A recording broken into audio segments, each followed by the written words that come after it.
So we have another interview today with Simi Arora. Simi has been a listener to the shows that I've been doing around health and nutrition, and came across some of the videos that we've been talking about Amla, where we've been interviewing doctors such as Dr. Michael Greger, who also is a big proponent of Amla. But before we get to the Amla bit, I'd like to cycle back a little bit and talk about the problems that Simi's been having, which has been around cluster headaches, widely recognized as migraines, in fact, cluster migraines. Thank you for that, Simi. Widely recognized as one of the most painful conditions somebody can have. In fact, it's one of the causes of many people actually taking their own lives, God forbid. So a very, very painful situation, which Simi has suffered with for a number of years. So before I go any further, welcome to the show. Simi, how are you doing? Thank you, Lokesh. I am very good. Thank you. Thank you for having me on the show. It's a pleasure. Thank you for taking the time to join us today and give us your experience. So first of all, just for a bit of background, can you explain a bit more about the cluster headaches you've been having, how long you've had them for, how bad they are? So I've had migraines. I started suffering from migraines in my teens. I'm sorry, I keep on referring to them as headaches, don't I? But I should be saying migraines. So yes. So and how they got diagnosed as migraine was because they are typically one-sided headache. And I even had a sinus operation at, I must have been 14 then. So yes, they started sometime in school, and then I think they carried on. So during the time I had children in my late 20s and 30s, they seemed to have gone away for some time, but then they came back in my mid 40s. During the menopausal years, and I'd been suffering for almost a decade with these headaches, which were an absolute nightmare, so debilitating, so tiring. I tried various medicines, amongst them atenolol, which is typically prescribed for blood pressure, topiramate, which is prescribed for epilepsy. Right. But apparently one of the uses is that it can help migraine headaches, but all of them came with side effects. And then also a sumatriptan, which did make the headaches better, but then again, that also came with the side effect of making me very drowsy, muscle aches, body pain. So it was when I heard your program where you talked about Amla and its antioxidant properties. Just before you go into that, Simi, can I just ask? So, I mean, for the people who are listening, so with cluster headaches, I mean, how debilitating are they? How does it debilitate you, and how painful are they? So, cluster headaches are typically headaches like I have them for 3, 4, sometimes 5 days nonstop. Right. Wow. So, and then I'll have a break for 2 weeks. Before I'm attacked again. So these are cluster headaches, and because they're continuous, it's just very draining for the body. You just because the medications make me drowsy, and I would feel like I have no energy to do anything. So are you able to operate at all? Are you able to? Yes, I would just plod along, basically drag, myself through the day, drive my children to school. Well, not so much in the school years, but just drive, forcing myself to do what I need to do, whether I'm cooking or doing some work. So basically very difficult. And very regular by the sound of it. Yeah. So these cluster headaches would just attack me for 3, 4, 5 days at a time. And all the medications that I tried, came with side effects, taking away one pain, but leaving me with other aches and pains and side effects to deal with. And you mentioned the drugs that you mentioned there were kind of formal drugs that you would get at the GP or the hospital. Yes, yes. And so you had a lot of side effects. I even had an MRI, had my head examined to see, the doctor wanted to rule out anything sinister, brain tumors or, anything like that. So I had that as well, and that was clear. Right. So I was actually, as you mentioned, I felt absolutely suicidal, just feeling that life was not worth living. Yeah. It is said to be incredibly painful. I had a friend who used to suffer with them as well, and I'd see his face, how it would grimace when he was under the spell of a cluster migraine, and it doesn't look very pleasant. So, and then you tried these therapies. Did you take some benefit from them? Did some of them work at all? Did they relieve the tension? Temporarily, I think out of the 3 that I tried, I think sumatriptan. Oh, I also tried propranolol, something that's given out for depression. Yes, that also had its own side effects. But I think the one that worked for me, one that worked better than the rest was sumatriptan. Okay. It works.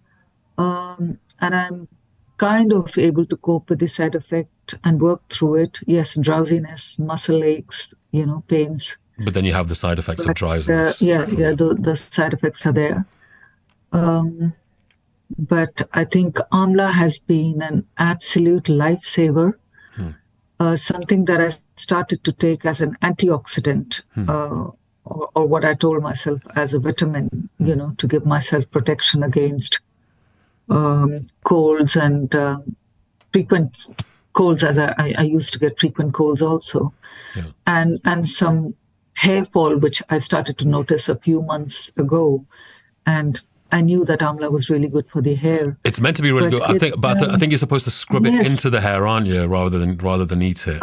No, even just taking it orally. So, but what I didn't know was that it was actually going to make a big difference to my headaches.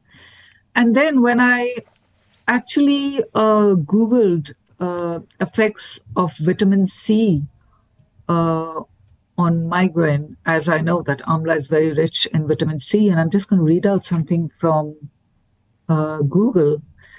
It is thought that vitamin C mops up ROS produced during neurogenic inflammation in the early stages of CRPS. So I Googled CRPS, which is chronic regional pain syndrome. Based on this model, it seems logical to assume that vitamin C may also modulate the effects of neurogenic inflammation and ROS in migraine.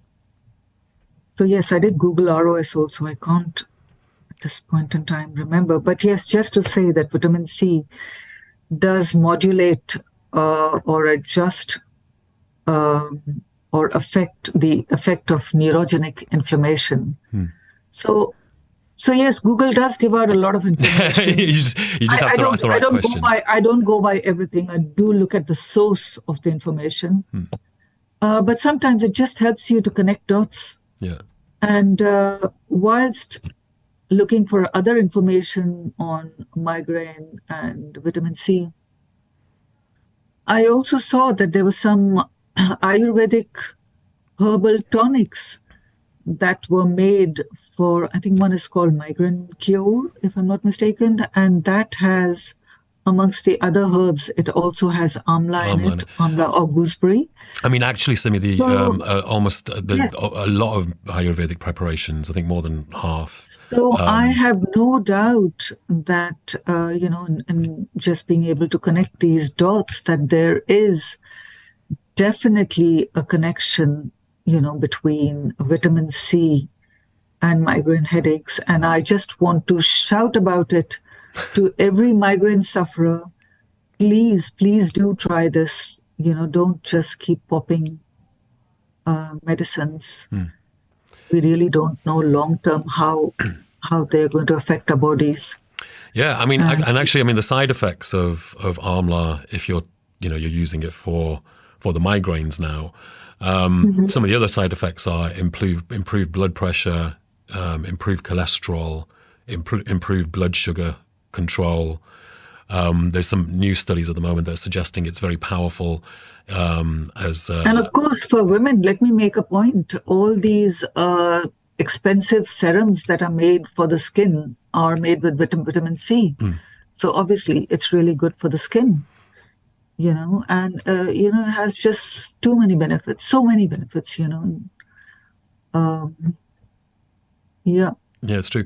The vitamin C thing is a big thing, isn't it? Because we've also talked about this a bit on previous programs, that we don't consume enough vitamin C, and the actual recommended daily amount of vitamin C is so low that it might fend off scurvy, but there's a lot of other ill effects that could be fended off. And I remember during one conversation we had, you were talking about how animals make vitamin C, but, somewhere along the process of evolution, humans stopped making them.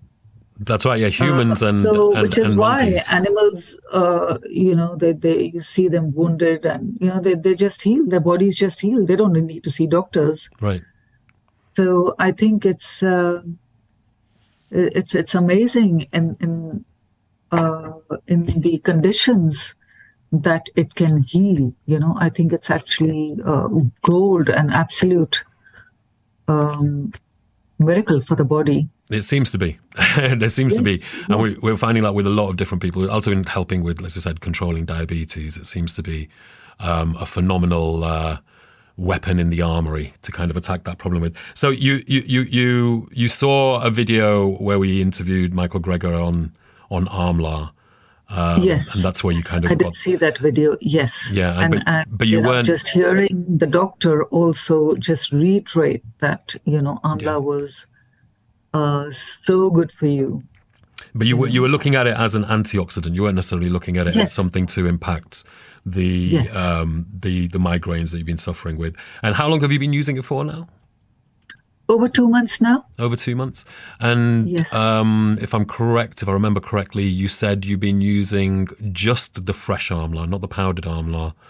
No, I just decided to go with the fresh because I think it's probably easy to, mix stuff with the powdered Amla, as all these things, you don't know about the purity.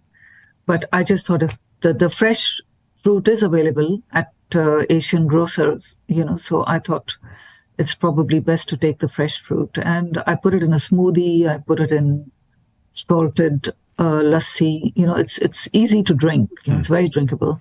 And how much are you consuming a day at the moment? One whole amla. So I just cut it round the seed and just pop it in my drink. Okay. And sometimes when I forget to drink it in the day, at night, I don't like to have the yogurt drink because it may be cold. So then what I do is I just put it in warm water in the blender, and I just put a teaspoon of honey in it and just drink it up at night if I've forgotten in the day, which happens sometimes, Okay. And when you started with the Amla, I think you were also doing one. You've just been doing one a day for the last couple of months. Yes, one a day. Yeah. All right, great. Could the improvement that you've experienced over the last couple of months, could it be to do with something else other than Amla? No, that is the only new thing that I've added to my diet. You haven't started training for a marathon or anything like that in the last couple of months? No. Okay. All right.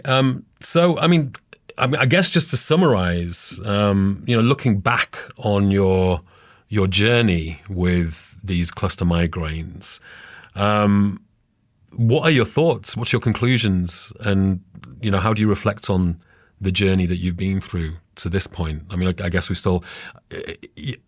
You did also say that you still have cluster headaches. You still get them occasionally, right? Well, I don't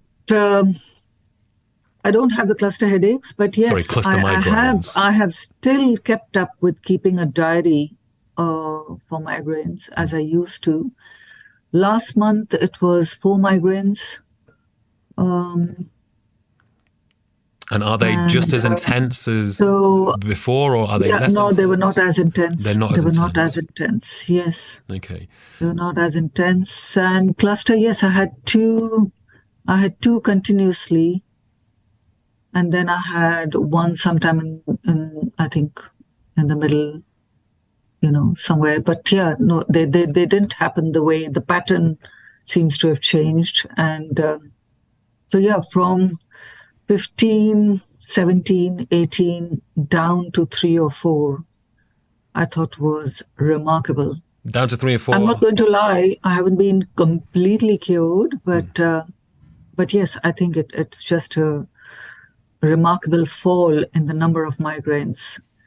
And because it's been so dramatic, the effect has been so dramatic, it's just I intend to keep up with it.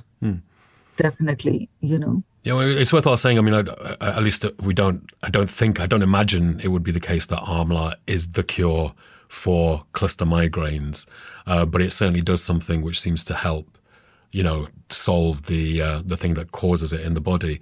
The cause is likely something else, which we, if we want to get rid of it permanently, we'd need to get the bottom of. I mean, maybe the cause is simply not enough vitamin C in the body, which the Amla is providing. But again, we don't. Also, I do realize I was also told to drink a lot of water. That it's important to stay hydrated, and there I have to say that I try and remind myself it's not something that I do. I don't drink enough water. I do keep telling myself I must do. Sometimes I'll keep a jug on the table and drink from it. But there are days I'm out and, driving out and about, and, I just forget. So I don't know. I think, vitamin C has made this Amla has made a huge difference, whether my body was lacking vitamin C or I've not put much thought into what may have caused it. I've had my blood work done. That's been okay. No deficiencies. I've had a look at that. I've tried magnesium also for migraine. It didn't, but I do think it made a difference. I was sleeping better. I didn't sleep very good. So magnesium did help with that, but not so much with migraines. So I would attribute this migraine cure definitely to Amla. Okay. All right. And as you say, you want to shout from the rooftops and let everybody know, because I wanted to all the fellow sufferers. Yeah. Please do try it. Excellent. Yeah. Well, Simi, thank you so much for explaining to us about your journey. I mean, just before you go, is there anything else that you can reflect upon on your journey with these cluster migraines and the treatments that you've received? Because I guess you've tried magnesium, you tried the more formal medications, maybe you tried Chinese medicine, some Ayurvedic things, I don't know. Yes, I did actually try acupuncture too. Right. Yeah, I did. But all of them, it was, for me, acupuncture was like how you would describe relaxation and relief from a massage. Right. It felt better that day. I slept like a baby that night. But then, that was it. You just have to continue doing it, So there was no, and how many sessions can you have? They're not cheap to have. They're expensive. It's time consuming. Yeah, they are expensive to have. So I would say that Amla's worked really well for me. And I hope and wish for all those who suffer from migraine. I do totally understand and empathize with what they must go through. Please do try this. If you don't feel better from it, it won't hurt. That is for sure. You have nothing to lose. Excellent. And if it's not helped your migraine, it would have helped you in, 10 other ways. So you would get some benefit from it for sure. So let's hope it has that potential. It's certainly not a risky thing to try. It's a fruit. whether you get the fresh one or the dried form. Not particularly tasty fruit, it has to be said, but it is just a fruit. So give it a try. You know, what do you have to lose? And particularly if you're suffering with these migraines, which seem to be, it's a struggle for modern medicine to work out how to treat them appropriately. If you are having that difficulty, just as you've heard from Simi here, it's definitely worth a try. And we've certainly got a big proponent of that in Simi, who we're interviewing at the moment. So thank you very much, Simi. Have you got any final words that you'd like to say? Sorry, I think I've just lost you. Yeah. Yes, no, I just want to wish